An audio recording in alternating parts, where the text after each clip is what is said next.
Lalu aku mendengar kabar burung yang tidak enak mengenai suamiku. Banyak yang berkata kalau ia tengah berselingkuh. Sampai suatu hari aku mendapatkan suratan Panama yang menunjukkan bukti-bukti kalau suamiku memang berselingkuh.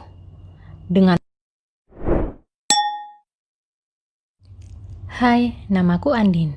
Dan ini ceritaku tentang bagaimana aku membalas mantan suamiku yang berselingkuh dan membuat mereka jatuh miskin. Aku dan suamiku sudah menikah sekitar 3 tahun. Kala itu memang keluarga kami belum dikaruniai anak. Ya, itu terjadi karena aku dan suamiku sibuk membangun sebuah usaha. Kami mulai berjualan minuman ringan Thai tea sebelum kami menikah. Setelah kami menikah, usaha kami semakin berkembang dan kini sudah buka cabang serta franchise di mana-mana. Semakin besar usaha yang kami bangun, semakin jarang pula waktu kami untuk bertemu. Tak jarang juga kami harus LDR karena aku harus mengurus cabang baru di luar kota dan suamiku mengurus cabang yang lainnya. Komunikasi kami hanya berlangsung lewat chat atau telepon saja. Semakin lama aku sadar ada yang tidak beres. Suamiku mendadak jarang mengangkat telepon, susah dihubungi dan kadang tidak pulang ke rumah. Bahkan di anniversary 3 tahun kami, dia tidak mengucapkan apapun. Saat itu aku sedih sekali dan berpikir semua kekayaan ini tidak sebanding dengan lunturnya kebahagiaan keluarga kami. Lalu aku mendengar kabar burung yang tidak enak mengenai suamiku. Banyak yang berkata kalau ia tengah berselingkuh. Sampai suatu hari aku mendapatkan suratan Panama yang menunjukkan bukti-bukti kalau suamiku memang berselingkuh. Dengan Wati, salah satu karyawan kami yang belakangan ini dipromosikan sebagai kepala cabang. Aku marah, sangat marah. Aku telepon suamiku untuk segera pulang. Aku bilang padanya, pulang sekarang atau aku akan menceraikanmu. Tidak lama dia pulang. Namun ia pulang membawa Wati yang menunduk di belakangnya.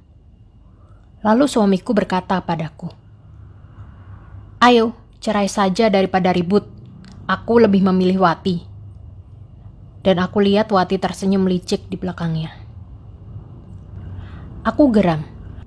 Aku sangat marah sampai tidak bisa beremosi apa-apa.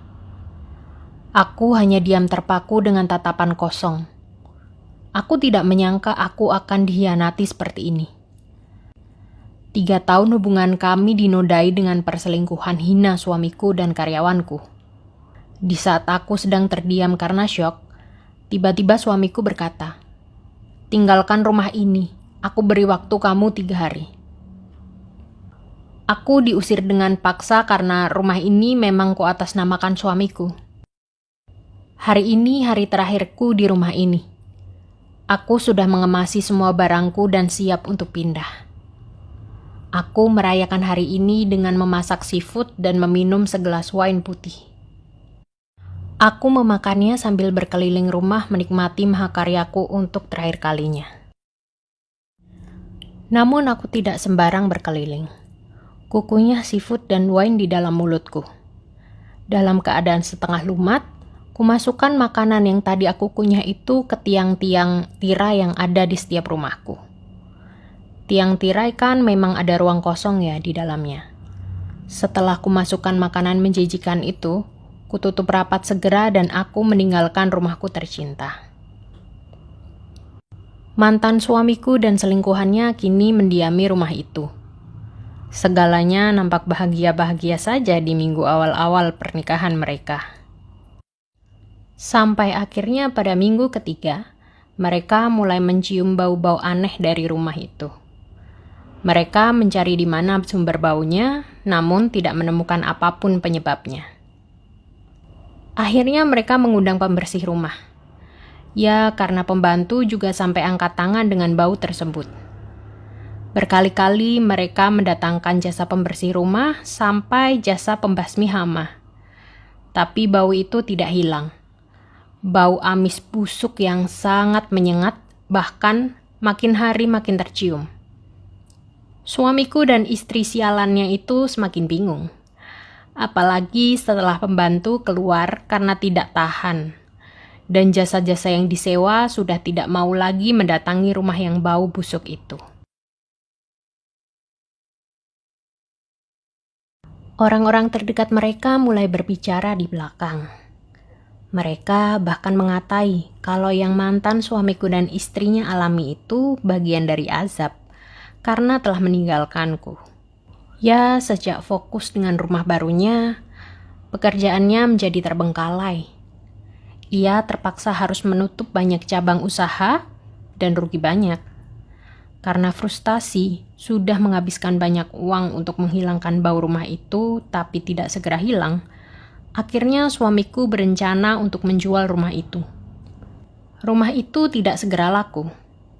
Berkali-kali ia menurunkan harganya, tetapi tidak ada yang mau membelinya. Setiap calon pembeli yang datang dan mencium baunya, pasti langsung lari kabur, tidak jadi membeli.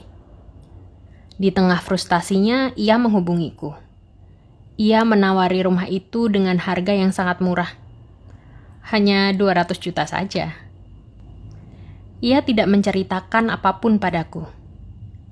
Dia merahasiakan masalah bau rumah itu dariku. Dia berkata, dia menjual rumah itu dengan harga murah karena kasihan padaku yang menurutnya hidup sederhana. Ya, tanpa basa-basi aku mengiyakan, dan hari itu kubayar langsung 200 juta. Rumah itu resmi jadi milikku lagi.